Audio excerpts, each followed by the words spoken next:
ser wixárika es tomar en cuenta a toda la naturaleza y darle sentido.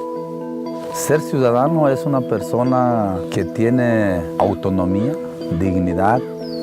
Ser ciudadano es ser libre. Ser ciudadano es una persona que tiene sus derechos y obligaciones sin imposiciones. El ciudadano es un ciudadano por lo que es y lo reconocen como ciudadano por lo que da. Tengo una esencia de ser wixárika y eso es lo que a mí me da orgullo y satisfacción de ser lo que soy. Este movimiento es de todos. Movimiento Ciudadano.